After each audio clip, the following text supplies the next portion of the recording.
just don't forget to use the mics.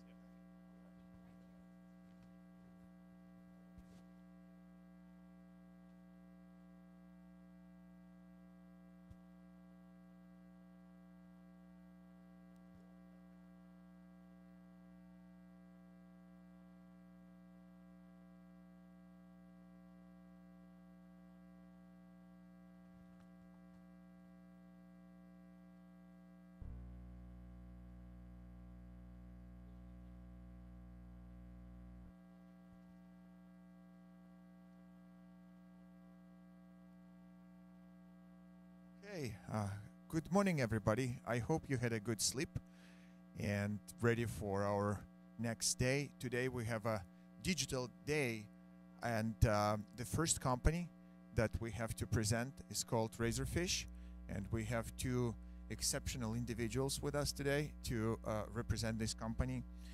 Wade Forst, Senior Director of Emerging Experiences, and Jeremy Lockhorn, Vice President of Emerging Experiences. Razorfish. So, please. Thanks so much. First off, thanks so much for starting your day with us. The hearing this opportunity come onto our doorstep, especially with an innovation lab here in San Francisco, meant a lot.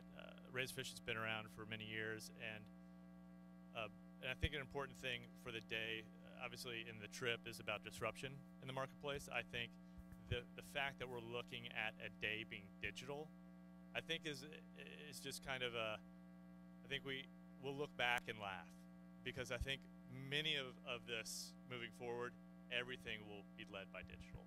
Everything will be fueled by digital, and there is no longer these silos of traditional mindset, or I even challenge of the new company being in constant beta.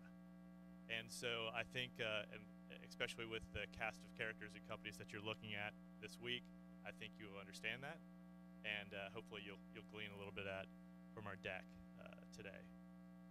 So going in, really, the big thing, obviously a brief hello, very brief, talking about the customer, the new customer, the changing landscape that's in, a little bit of IoT and disruption, some trends and some closings. Also, I know that you all are going to be on the road a little bit today, so I have a takeaway of some relative case studies that's happening in your industry that I didn't want to pack in here and run through, so it'll be good for the very long journey that's ahead of you. So yeah, some themes and objectives again. Discuss these modern generations in the new landscape of business. And feel free during this. I know we are going to have a brief Q&A section at the end, but if there is something very important, feel free to interrupt and ask. Clarify this digital disruption that's going on. Visualize the future of digital, where it's going. Discuss current trends.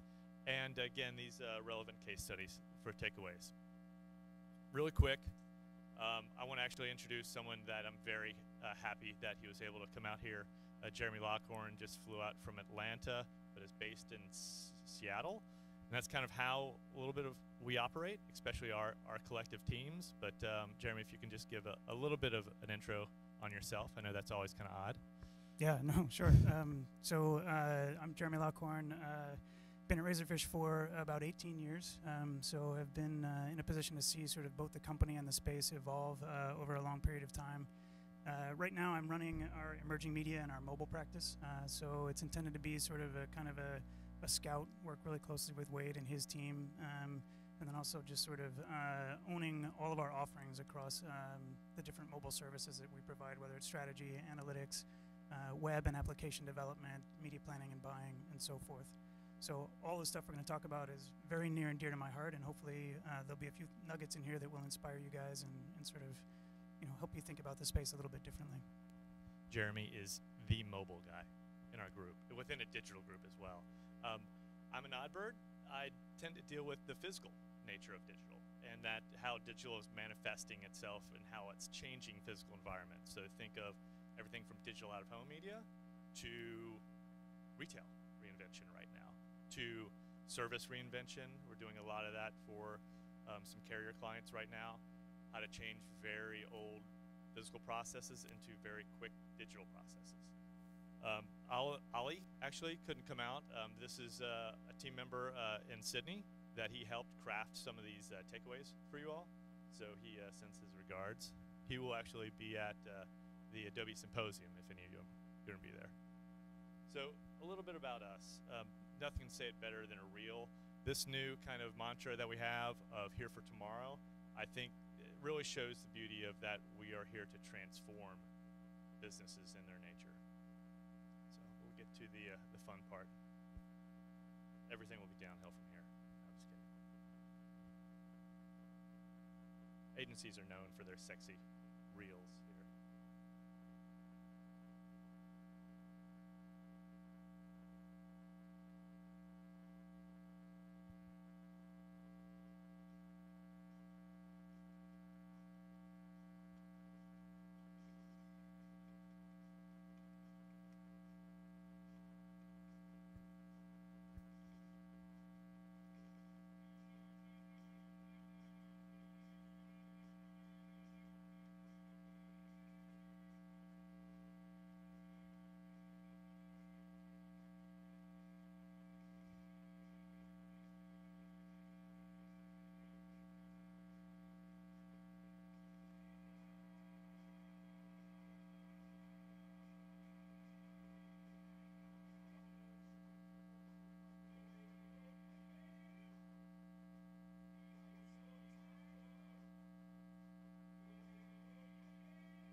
That reel kind of skewed a little bit, probably more social.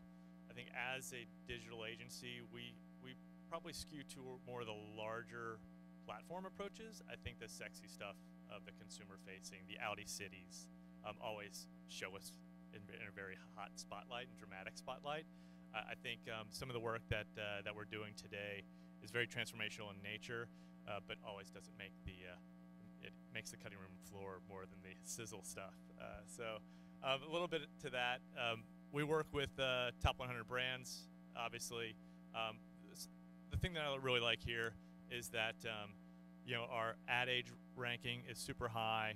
We're always in kind of the uppermost right quadrant for innovation, but most in-demand employer says a whole lot. Growing tremendously internationally. You cannot see the world in this washed out slide, but it is behind those dots. We have some major hubs all over the place, from India to China, France to Germany to Australia, tons of offshoring, 4,000 employees. It really is, this digital thing is catching on. This is the Sydney office. And Jeremy, if you want to talk a little bit about this, this kind of, since we started as a digital shop, platforms and technologies and kind of this intersection of creative and media and strategy and technology has really driven this offering. Yeah, we affectionately refer to this as the honeycomb slide, just because of the shape of it, but it really is just kind of a really simple way to outline our key service offerings, ranging from, data services and analytics to strategic consulting, and then experience design in the middle, which is, both web and mobile, as we were talking about before, plus some of the physical work that digital and physical spaces work that Wade and his team that lead. Technology platforms, retail and commerce, media, and brand building. And really, it's a full suite of digital services. So anything that folks want to do in the digital space, we can help execute. And then across these different pillars or service offerings, you've got groups like the mobile group and the emerging experiences group, as well as our social team that sort of are these deep vertical expertise in certain areas that provide counsel across all of these different service offerings. So just giving you a little bit of context about what we do and how we're organized to help. And that's why we travel so much. Real quick here, tons of financial experience also. So some of our financially geared clients. Let's get to the meat of it. Enough about us. The focusing specifically on millennials.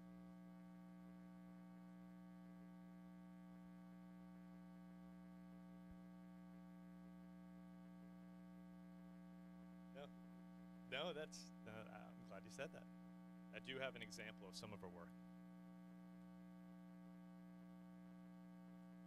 So millennials, the people that are now larger than the boomers in population, their number one online activity is watching videos. And this is a very bad screenshot of the mutant giant spider dog, which has 144 million views. And it's incredible about content, about that digesting of content, how mobile they are. But yet, 45% of them still live with their parents.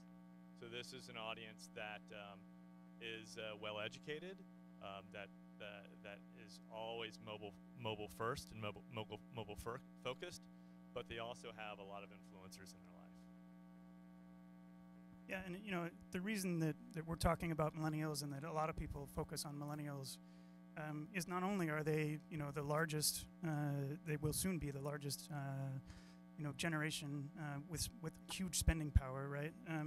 But it's also that they're really the first generation that has grown up in the smartphone world, right? And so they are just super users of all kinds of technology, but mobile especially. And we'll show some examples of that in terms of just some data points around that as we get into this. But fundamentally, what that means is that they've grown up kind of expecting instant gratification. Digital and mobile especially has taught them that they should be able to access anything, anytime, anywhere. And so they believe that they should be able to get what they want, when they want it, and more specifically from any source and on any device, and at any moment, anywhere. I would like to also add, for free. And I think that's also a little bit of the scary part of this generation.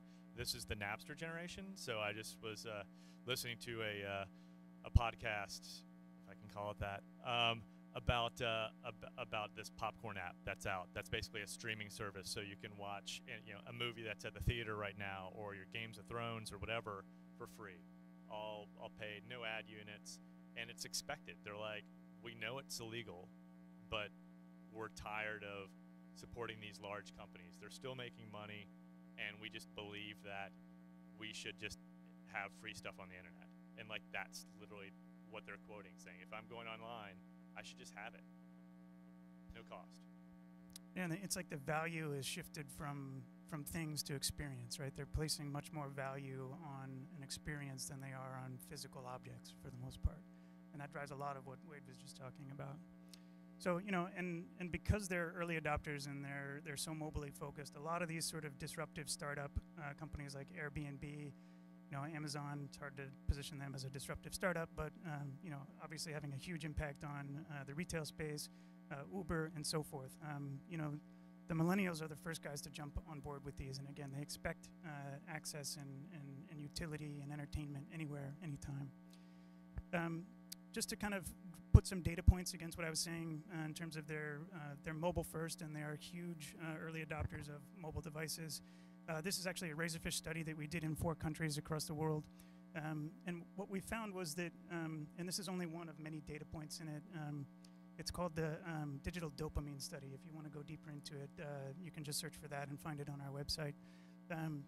But what we found consistently is that millennials are more likely to engage in a wide variety of behaviors on a mobile phone than the generation before them, the Gen Xers.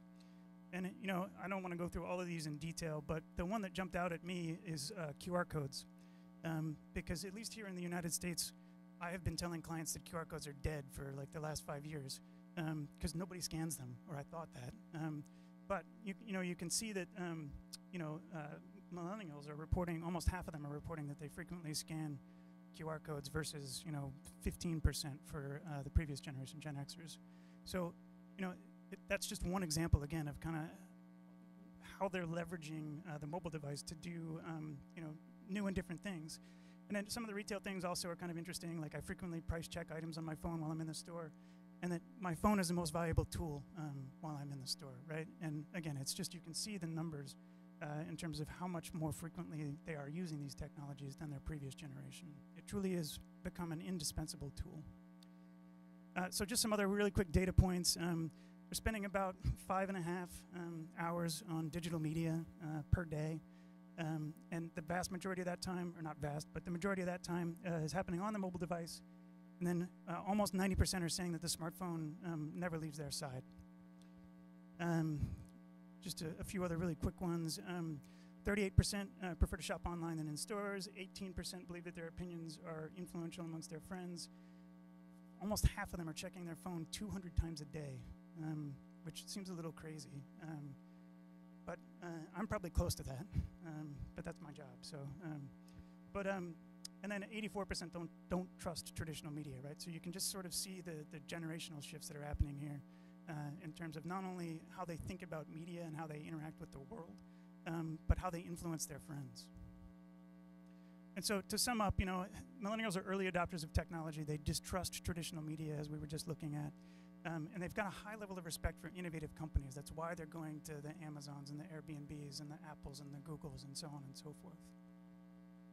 And they live at the center of this idea of digital disruption, and they really embrace it wholeheartedly.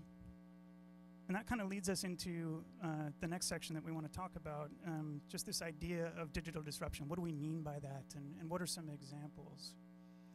And clearly this is not a new phenomenon. As Wade was saying, digital has become so pervasive that it's almost silly to talk about digital anymore because the lines have kind of blurred. But it's been going on forever, right? So CDs have been replaced by the iPod and now by Spotify. Blockbuster was replaced by Netflix initially as a mail order DVD service and now as a streaming media service. Traditional retail is being challenged by Amazon and now by Amazon Locker and drone delivery and all of those other things that Amazon is innovating around. I think the important thing here, real quick, is that the innovation factor here is they're in flux. They're in beta. It's not working. There was a point where Netflix was not doing very well. There's a point, not really, that Amazon was, but there may be a point in the future with the cost of delivery, but that they realize that, even though we're driving a lot of influence on our channel or a lot of purchases, still 90% is bought in retail, from even the e-commerce world. So it really is something that that these companies, now that they are becoming more digitally kind of enabled and within their DNA, that there is this constant evolution. I think this is the key thing here of subscription, of the value of that. I think you'll see a lot of that shift in automotive as well, where do I need to have ownership in a car? Can I share ownership in my neighborhood? Can I crowdsource my rides? Can I fund my car through loaning? So I think you'll get a lot of that in the future. Yeah, absolutely. And to your point about sort of they're in beta and they're in flux, I think it's what's really interesting about these companies that are winning today is that they're not afraid to experiment, right? So that's what's driving Amazon to test the lockers. It's what's driving them to push drone delivery. It's what's driving them to launch the Fire Phone, which arguably is a failure. But they're not afraid to experiment, right? I will not argue about that. They recognize the need to test and to learn and to move forward through that pace of innovation. And so, when you think about everything that's happened, I think disruption is maybe a little bit of a cliched phrase now, but it's also, I think, an understatement as to what's happened. And I don't want to go through all of these data points, but we're specifically when it comes to mobile, we've got a device that's got just insane scale. Time spent on the web is shifting across all channels to mobile consumption. Social is dominated by mobile consumption. And retail, increasingly, not only time spent shopping, but purchases are being made from the phone or via the phone in the case of mobile payments. And even in retail, we're seeing, like, a great example is a large store here, Walmart. They have content on their mobile site that is not even offered. That's a promo, their header spot that would drive hundreds of thousands of dollars of revenue in purchasing by having there. You can't buy it there on the site. It's just to drive influence for the store. So the fact again of this digital first approach of saying that, this, yes, 60% of time on retail sites, but we're getting close to 100% like digital influence on those traditional purchases. And so, when you look at all of that stuff, which we've so far been talking mostly historically, what's already happened, and you start to think about what's around the bend, I think, with things like the Internet of Things coming online, and this idea of what we also call ubiquitous computing, which again is sort of the idea that digital and mobile and technology just becomes so pervasive that it kind of fades into the background and is just woven into the daily fabric of our lives. I believe this wholeheartedly, that what we've seen from mobile so far is nothing compared to what's about to happen next, right? We're talking about a true fundamental reinvention of daily life, and we'll talk about some examples of what we mean by that in just a second. But just to kind of tee that up, we're already starting to see that in terms of how mobile plus this ecosystem of interconnected devices, interconnected technology, are really starting to transform things. This is a US-based number, but I suspect it's true globally, but 80% of people are watching TV with a smartphone or a tablet in their lap. And that's a huge consideration for big TV advertisers, of course, because there's potentially a distraction factor there.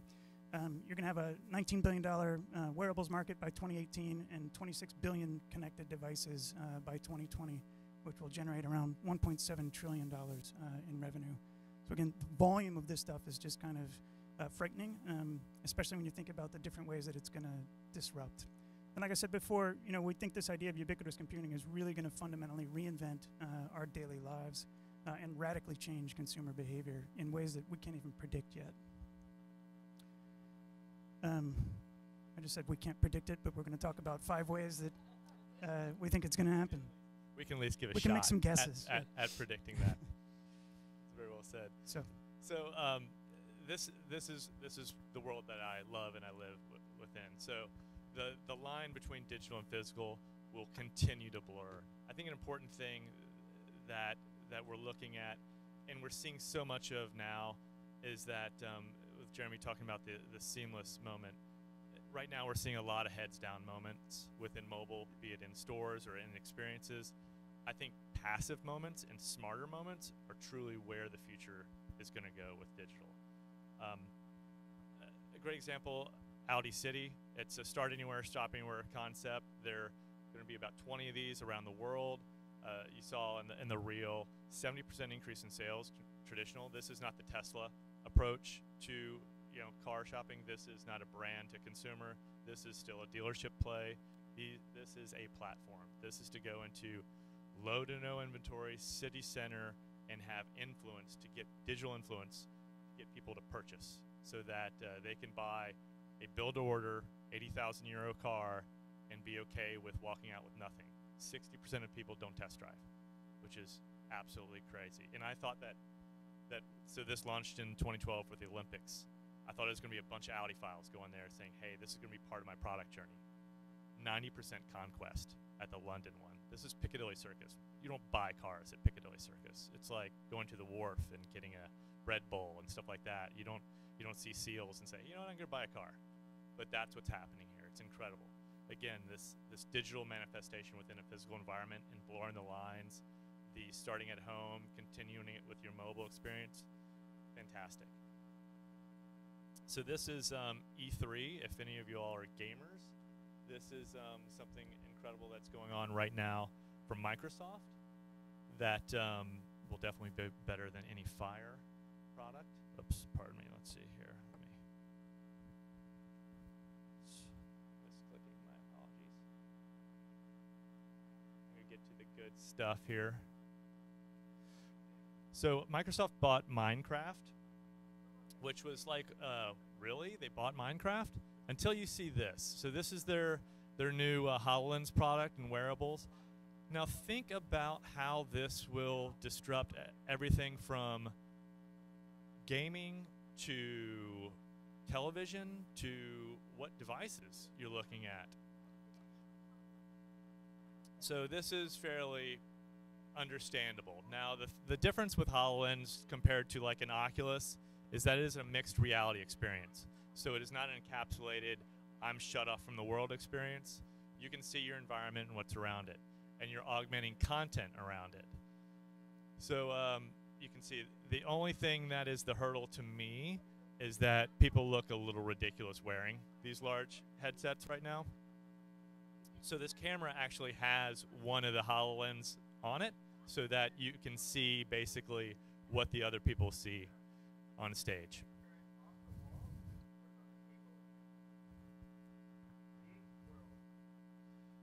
So HoloLens actually has a camera that's forward-facing as well, so it's scanning your environment in your room.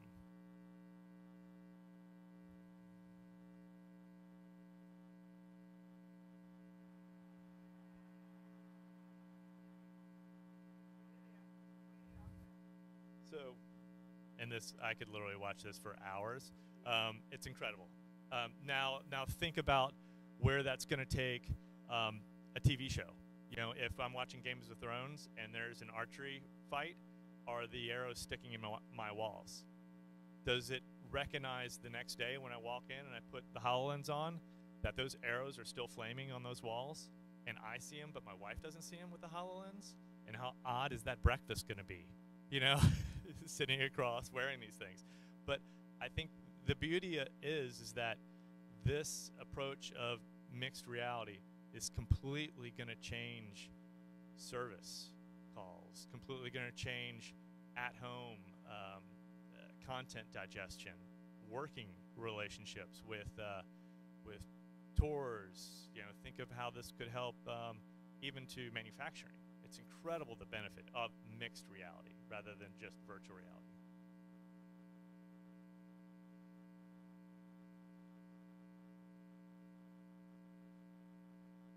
Definitely. And thank you for bringing the human back into it. I think that's really important. Even with Audi City, sometimes we look at a lot of technology as replacing the human factor, when truthfully, like with especially Audi City, they had to staff more. And it's about the dialogue. The technology, like Jeremy said, just kind of blends into the background and it becomes an experience that people, no one wants to buy, they want the end result of buying a new car, but the process is a dentist-like moment. And it seems like we challenge a lot of these dentist-like moments. Maybe we're known for them or whatever, of like processes that are not fun. Buying a phone, it's terrible. Buying a car, not fun. You just don't want to go down and sit at finance and talk to someone.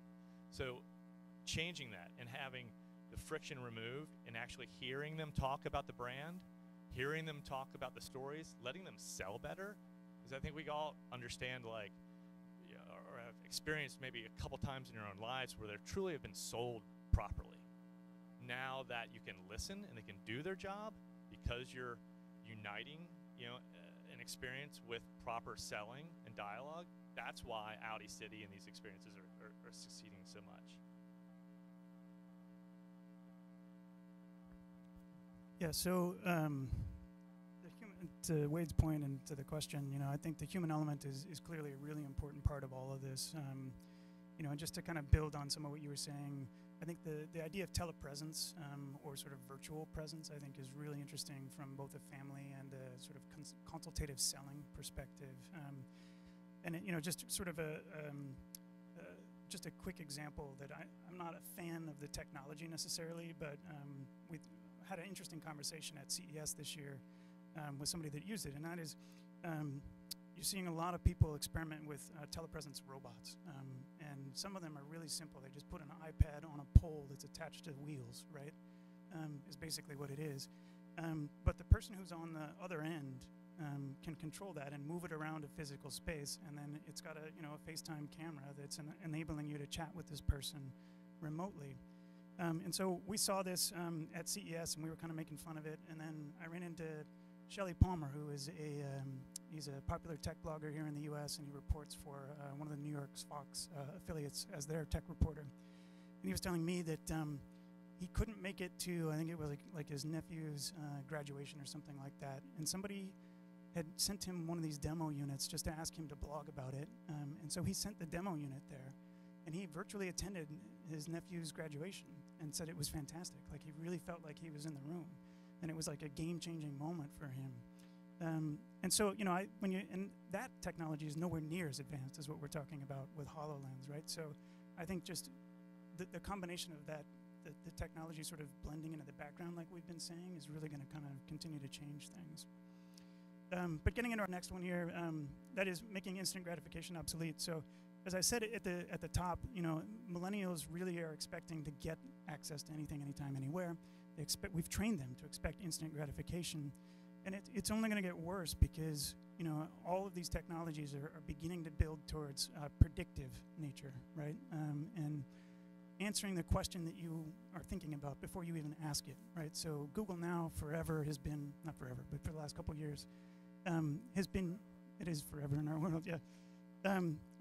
It has access to your calendar, it has access to your contacts, and all of that, right? So it can do things like, you've got a flight coming up, traffic is building up, you need to leave home at this time in order to make that flight to be 2 hours ahead or an hour and a half ahead at the airport, right? So it's beginning to start to get predictive.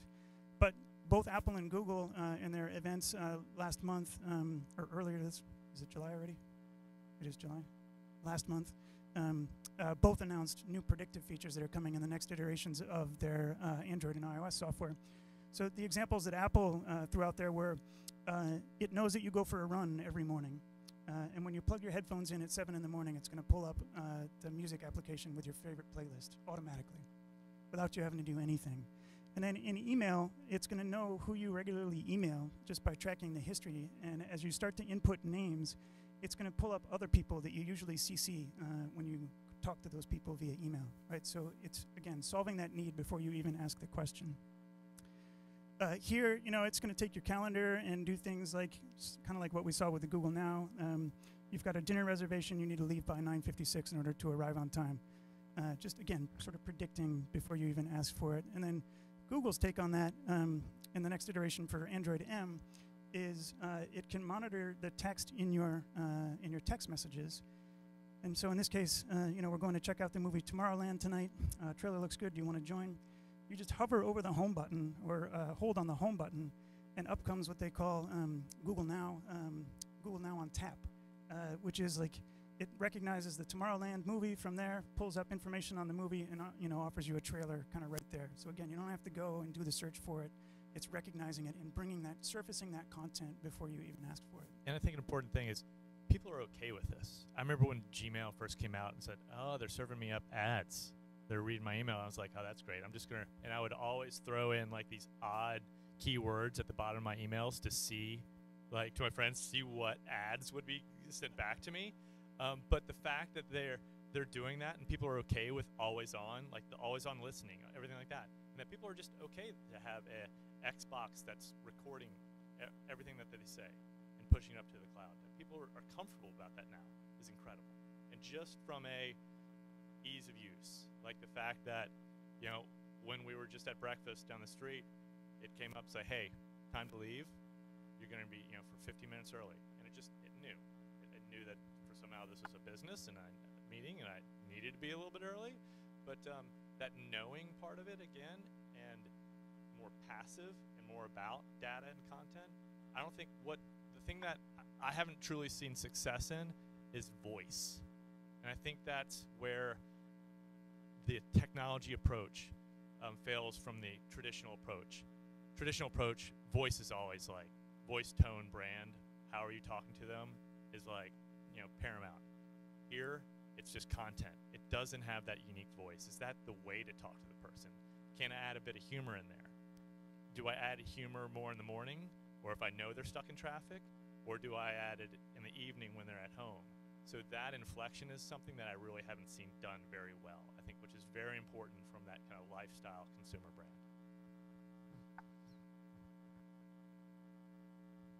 All right, to continue on our Audi journey here.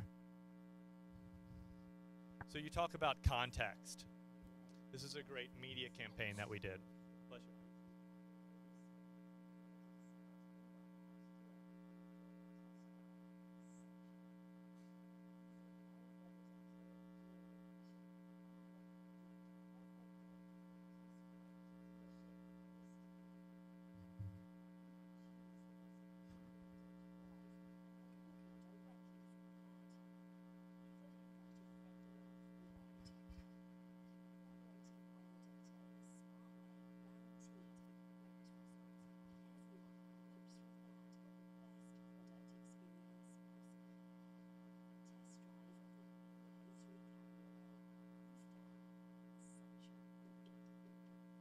That gets into the context of things like, of course you would want to test drive a convertible on a great day, but to put it in front of them in a media unit makes just perfect sense. But hey, it's gorgeous outside. I know you wanted to go to the park. Why not drive a car? So I think this is something, especially with the digital and physical worlds, that I love so much about the way people will be connecting to the media, the businesses, and the people, most importantly. So Facebook is giving away beacons to businesses here, and this will be in a feed, their places feed that's up here now. One thing that, and I guess with Shopkick, if you followed that, now that the digital world is kind of being overlaid onto the physical setting, we're seeing a lot of data, we're seeing a lot of analytics being pulled from it. I think the important thing here is that it's beyond the offer, beyond the promo, it's beyond the hello. Yes, there's the greeting when you walk in, but it's about delivering the right content. If it's about zoning of the store, if it's about, again, that unique conversation. This is a great piece. I don't know if you want to talk just briefly about this one, Jeremy? Yeah, before we go into this, just back on the previous one, does everybody know about beacons and what they do and why it's... Yes, okay. No, so I did get a no back there. So beacons are kind of our hope to really apply, I guess, awareness. So iBeacons, so the Apple Store, you have a shopping app, and I can probably best say by example. You have a shopping app that's now on your phone. You have a store app on your phone, which sounds kind of ridiculous as it is. But so when you do walk in, it says, hello, welcome to the Apple Store. Slide to open. You are now in a shopping experience. So it's going to check you in for queuing. Hey, you know what, Wade, you're 15 minutes late for the, do you want to add yourself? Do you want to actually start your meeting earlier? We have a place available. So now think about that beyond that welcoming moment, getting you into a little bit more of a heads down moment of how you could then take that into a more of a zoning moment. So if I'm at a Target and I walk in and it says, hello, Wade, welcome to Target. That's great. Put it in my pocket. I'm walking around. I'm in backpacks. Okay, now I walk over to laptops. My phone might buzz again saying, hey, going back to school, shopping for back to school, because it knows where I've been in the zones, and it knows the time of year, and again, it can give relevant offers to me. So it basically is, think of it as stitching kind of known digital techniques. Now we can actually apply them into zones. So it's not, it's something that, so Bluetooth low energy, which is BLE, it's something that pairs to your wireless, your headset, but low energy Bluetooth is something that's much less of a power drain. And that is the connection that we really see within the physical world. So, and Facebook is definitely all on board with that. Yep. So this example, something that we did with Nike during World Cup last year, and it just speaks to the theme of this, which again is connecting people to media in unique ways. For us and for Nike, it was a bit of a selfish thing because Adidas is the official sponsor of the World Cup. They have been forever, and they will be until 2030 something, I think. And so for Nike, the challenge is how do I get close to the games? Because I can't buy ads on TV. So what we did is we found a technology that enables mobile and tablet devices to listen passively to identify what people are watching on TV. And then we found people that were watching the games, and we sent them ads on their mobile and their tablet devices, on their smartphones and tablet devices. So, fantastic way for Nike to get into the World Cup. And in fact, we ran a survey. This was a really telling, illustration of how powerful this was. We ran a survey, and people that were exposed to these ads this way, the vast majority of them actually believed that Nike was the official World Cup sponsor, not Adidas. So it was a huge. What's that? For now. Yeah. But the point is, we're using that sort of passive listening technology to deliver relevant content, right? To enable people to interact with media in a new and a very different way. And you're seeing it with Siri and everything like that. So the always-on listening is there with technology. And then, just as it's a similar example, but kind of in a different media and in a different methodology. So everybody knows the Shazam application that enables you to listen or have the microphone listen and identify a song. They've been adding more and more features to it, and just in the last couple of months, they added what they call visual Shazam, which is now you can use the camera on the phone to recognize things like a product package or a magazine ad or an out-of-home ad. And then it'll deliver you either to the advertiser's website or to content contained inside of the Shazam application. So again, it's just a different way and a more magical and kind of powerful way to connect people with traditional media and make that media that previously was not interactive and not accountable in a digital sense suddenly bring on those digital traits. This actually is, if you're familiar with Adobe, so Adobe back in the day, once they bought Omniture, kind of made everyone in my world, the creative world, go, what in the world is Adobe doing? And now they themselves are also going into the physical space. So with their AEM product, they know that this digital world is just beyond a screen. So this is actually a project. This will be at the Adobe Symposium in Sydney at the end of this month. This is a project that we worked on heavily with Adobe. And this is actually at their Adobe Summit in Salt Lake City this year.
I do want to have time for Q&A.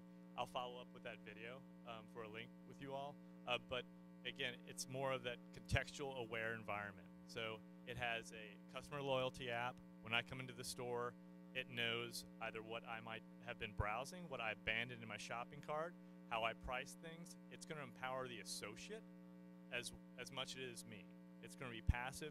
It might bring some content to the screens, not creepy Minority Report of, hey, Wade, how are those chinos size 34 that you're wearing? You know, not to that level of creepiness, but to the empowering those smart conversations, be it from the associate or the environment, to either, again, take friction away or to make it a faster process.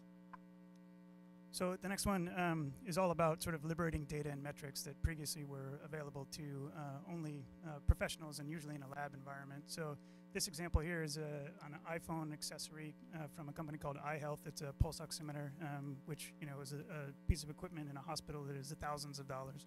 And here you can buy it off the shelf for a couple hundred, I think it is, right? So bringing that level of data and monitoring to a regular person level in terms of affordability.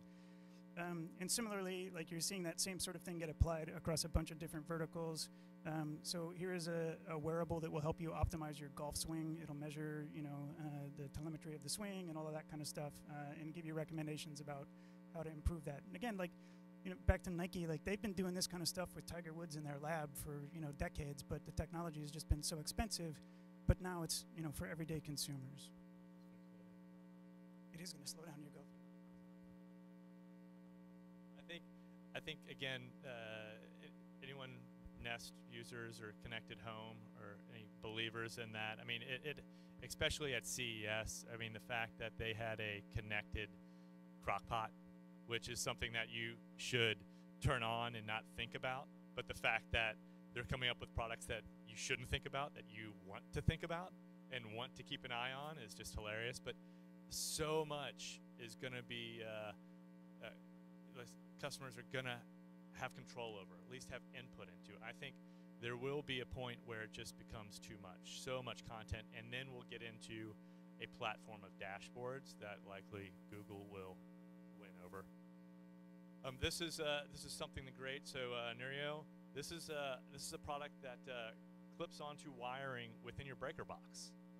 And as a customer, I don't need an electrician to do it. I can do it. I can put it on there.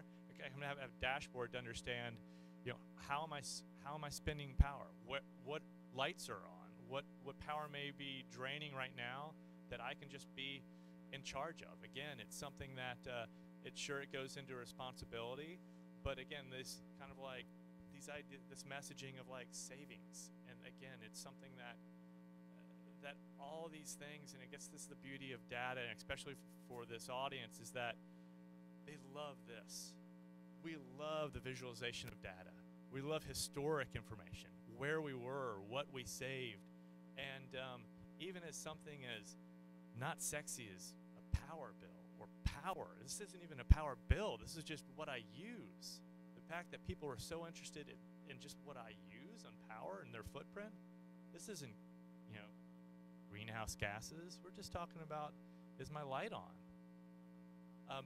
This is something, so Qualcomm makes the majority of chips in our smartphones. This is something that they're working on with the majority of OEMs for automotive.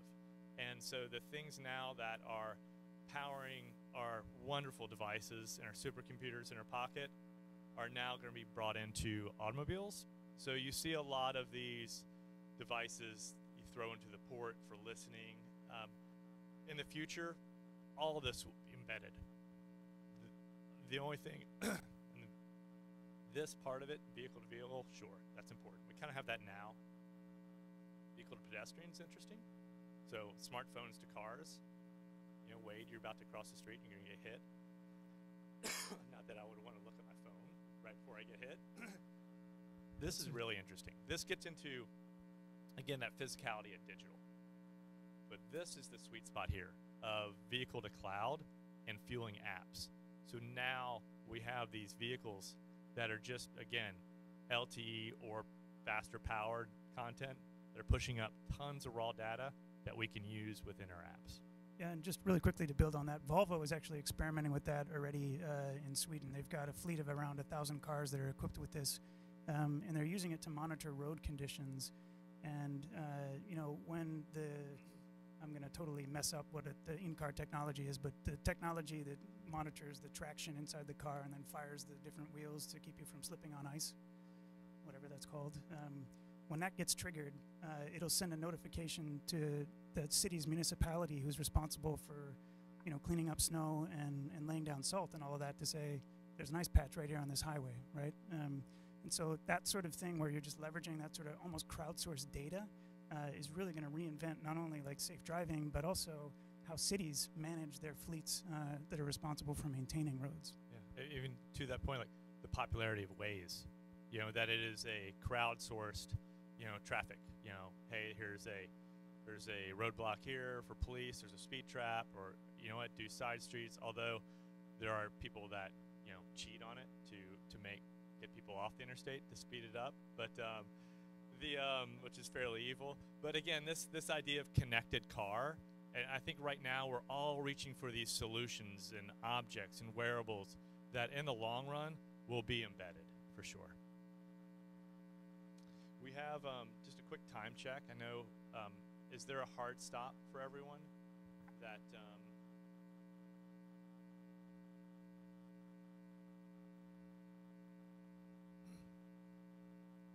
okay. Perfect. Okay, I didn't know if I had to fast forward literally too much. So this is I'm sure you all are familiar with probably the advertising that's going on right now with this app. Are you all fairly familiar with the ratings? Anyone using this at all? Yeah, I know. But as far as like trial and everything like that, I think the approach of this, and this is where you board, especially on the creepy factor of it's interesting on their approach of excessive speeding. 100, is that good? No, I'm not sure if they have the numbers right here on the scoring, but that reward, and we were talking earlier about again that passive moment, how you can embed digital within the culture of billing and just organizationally, that if you have this app, maybe you get an email, maybe on your bill it's like, you average 50 miles per hour in 55. You might have got honked at, but here's 20 bucks for getting honked at. That approach of knowing and rewarding rather than it being more passive, and applying that knowledge in the right time, I think is something that this is. It's not a game or a score. Am I really going to share this out with friends that I drove slow? So I'm not sure if it's the right approach. It's a right step, but would this be in an app within the car rather than on device? Probably so. So this is, am I going to really share it out with Rhonda that she has an 88 score? I don't know. Is it that social? Now, would it be best during your commute that, you drove the most efficient speed from a gas standpoint, or that, you got there on average 5 minutes earlier because you left 5 minutes, you're left at the proper time for traffic. Things like that are more reward based rather than or to the crowd rather than to your peers. Yeah, and just really quickly, you talked briefly about sort of the hardware devices that are powering this as well, and ultimately this stuff is going to get integrated into the car. But there's others, both in your market and here in the States, where it's a second device that you plug into the diagnostic port on the car that then syncs with your phone. So you get not just the GPS and accelerometer data from the phone, you get data from the car in terms of acceleration and braking and all of that that can help to better inform this.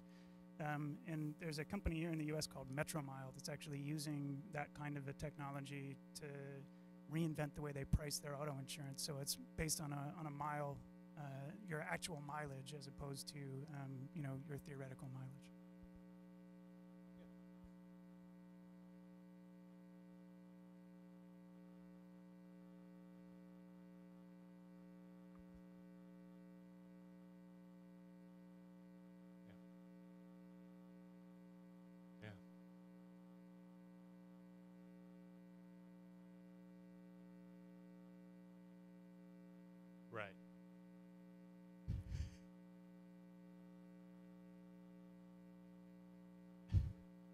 I switch eco off on mine as well.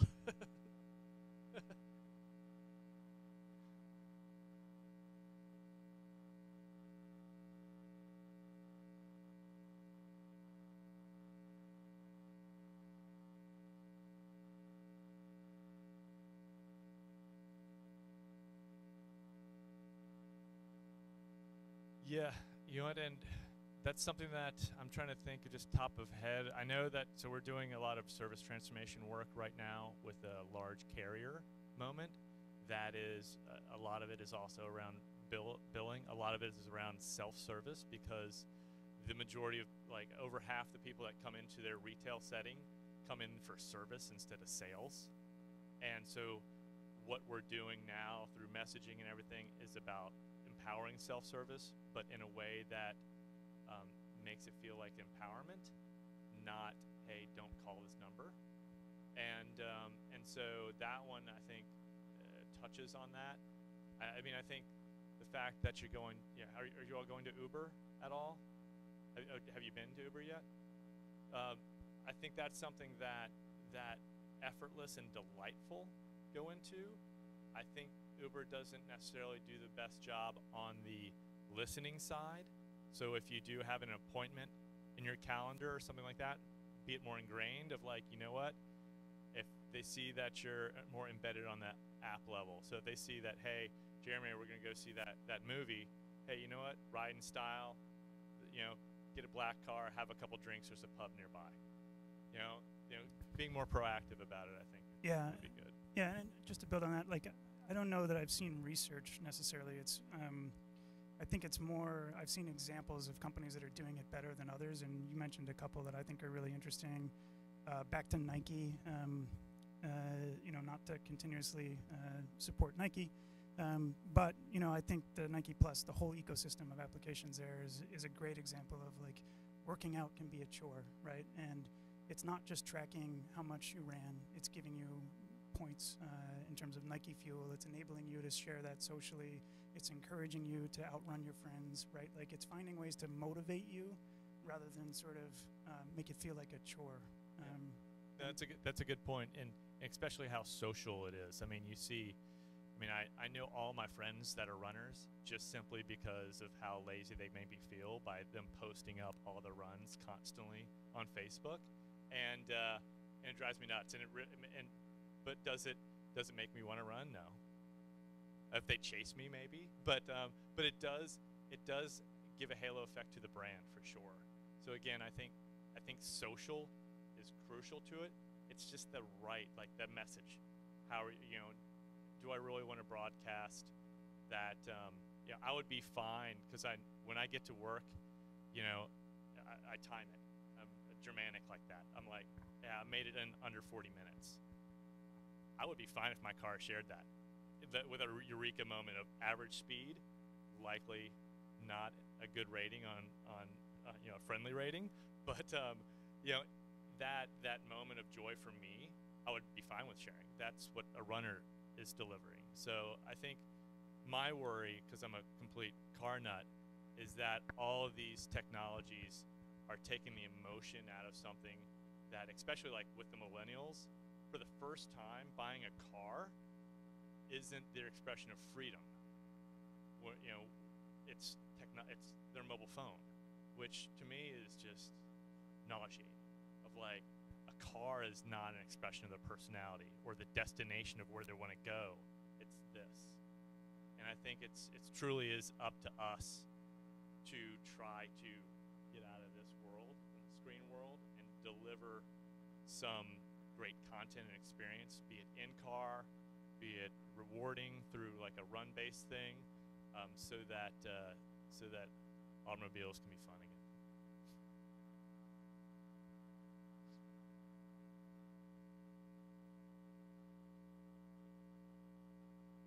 Yeah.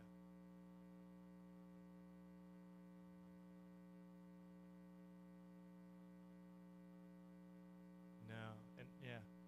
APIs are what it's all about, and so I recommend looking up LTE Direct.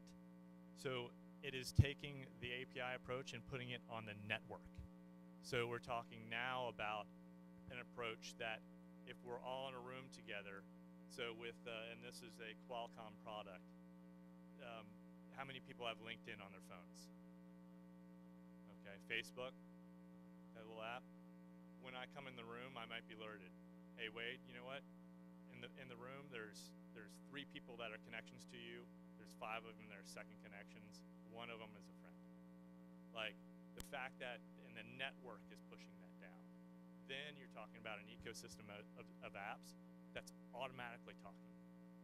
You know, and that's when, yes, it gets a little creepy, but the fact that you're willing to share that service, that's on a network level. Again, right now we're talking about these little bits of code.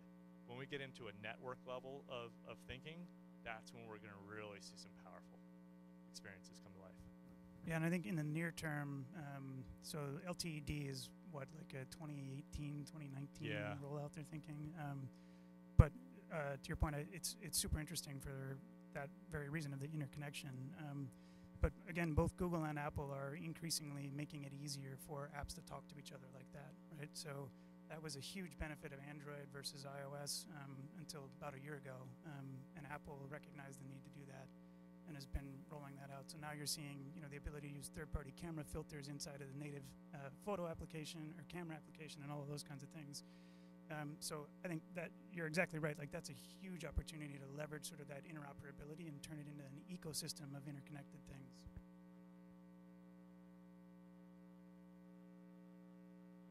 You might be familiar with this brand. So this goes to the we are currently working with you all. So this is an Adobe Stack, a very responsive site. As a creative, I cringe at responsive, but understand that it's a necessity. I think going in saying that unfortunately, everything is mobile first, and that device sizes and screen sizes are going to be beyond. Who knows what the 6S size is going to be? 6S Plus might be this size.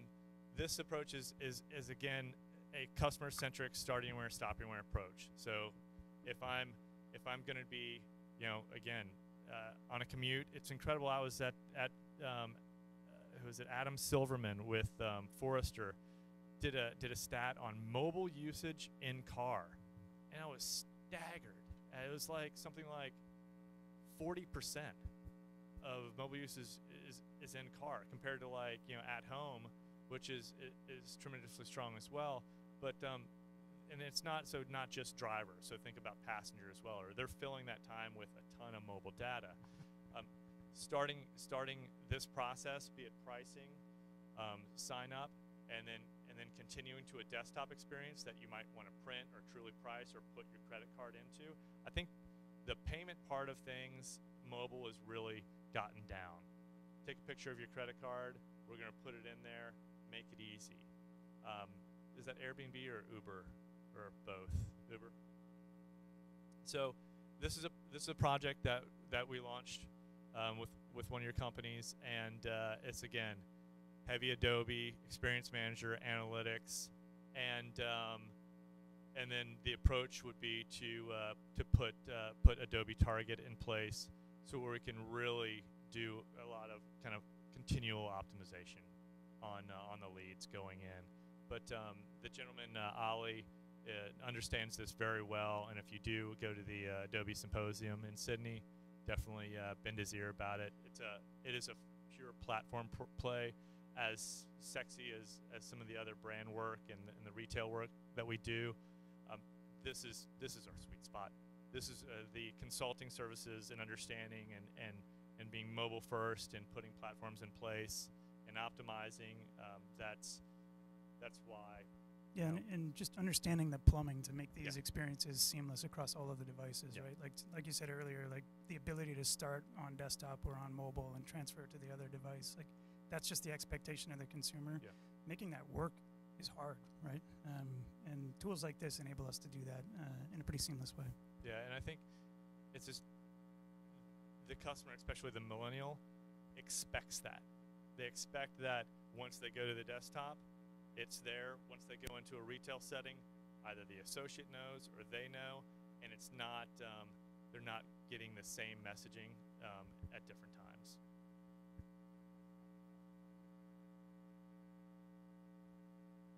I'm sure they do.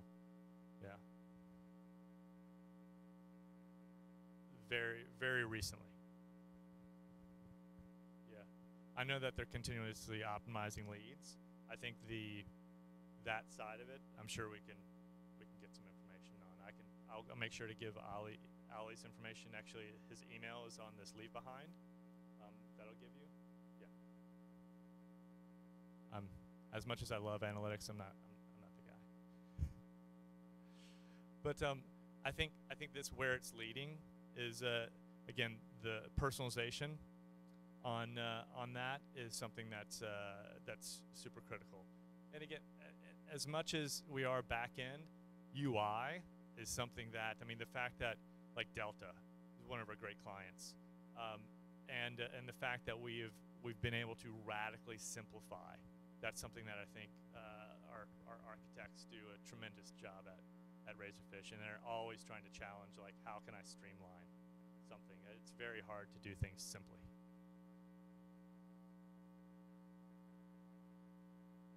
Great question. That would be a question for Oliver. Yeah.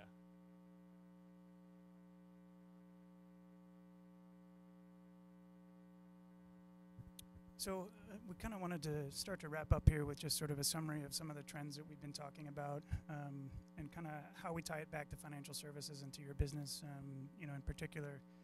And so the first one is just technology is becoming an enabling factor in terms of making everything, including financial services and insurance, much more personal, right? So we've talked about a bunch of these different devices that are gathering data. I mean, it's remarkable to think about the personalization that's already happening just from your phone.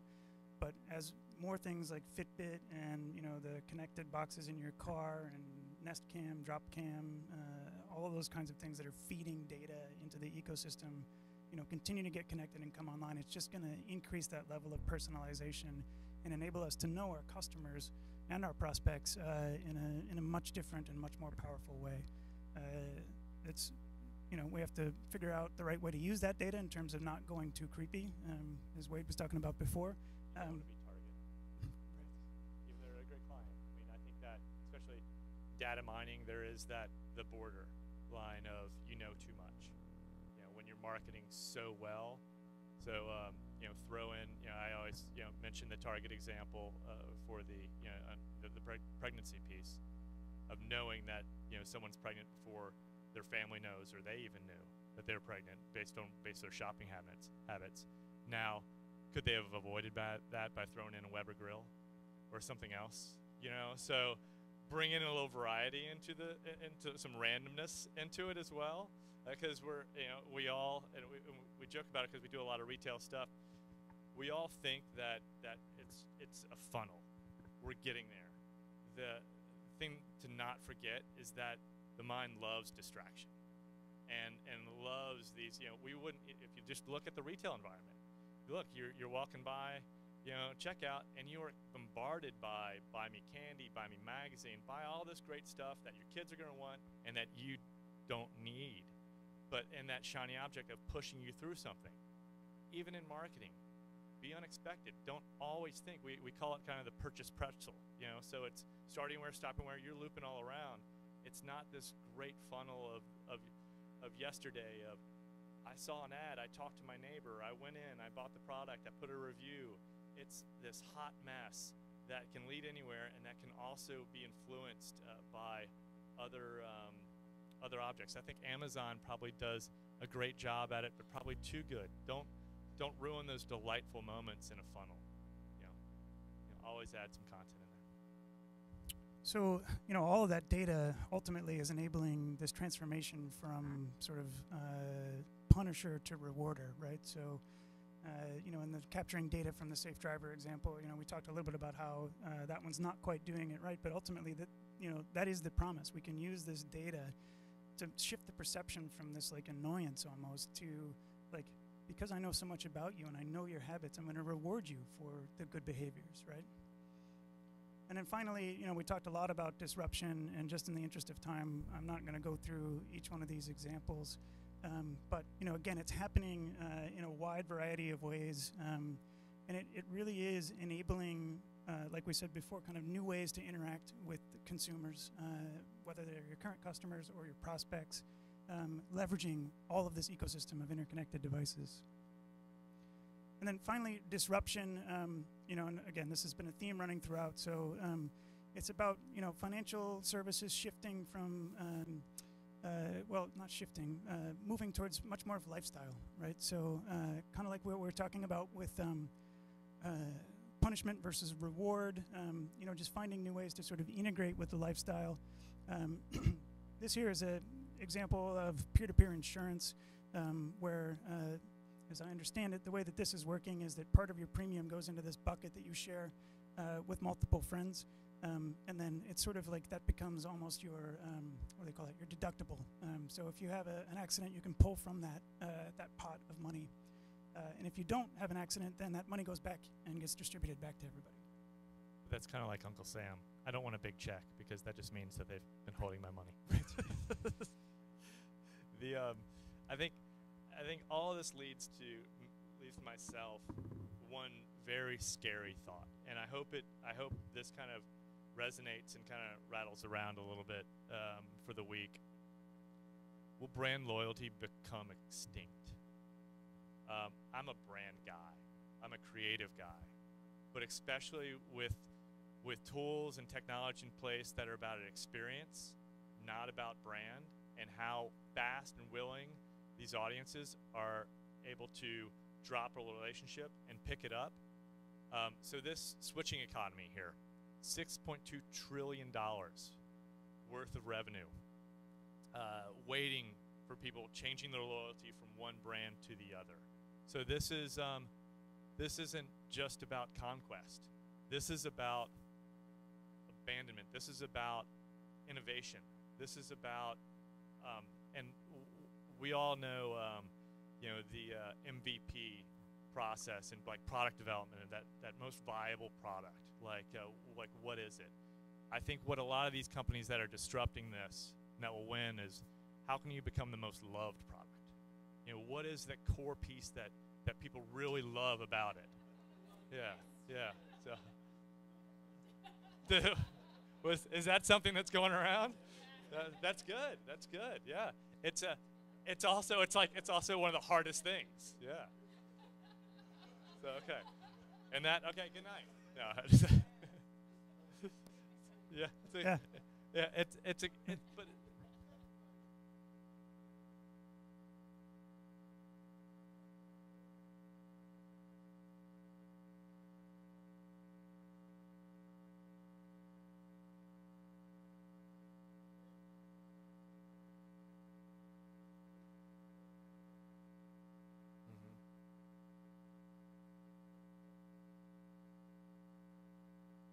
I think for this audience, yes.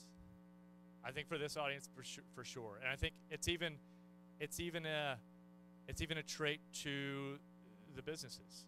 The insurance marketplace is changing. Look at automotive. Look at ownership that's happening. I would say they have cult loyalty, and that's very different. And will I say that I think I think innovation I don't think Apple, truthfully, is a very innovative company. I think they make beautiful products and they hook into parts of your brain that they become the crack of I have to have that. And they do such a wonderful job at it. I think they were much more innovative back in the day. You look at Newton. Yeah. Oh, no doubt.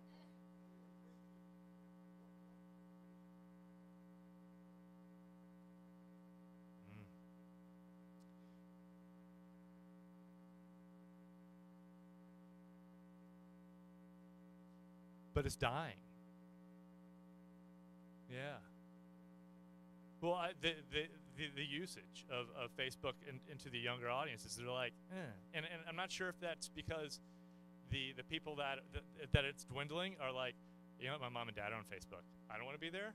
Or you know what, it's just like, I don't want to share that. I want shorter lived content, and I want more highly shareable content, not out to masses and more personal. I want to control it more.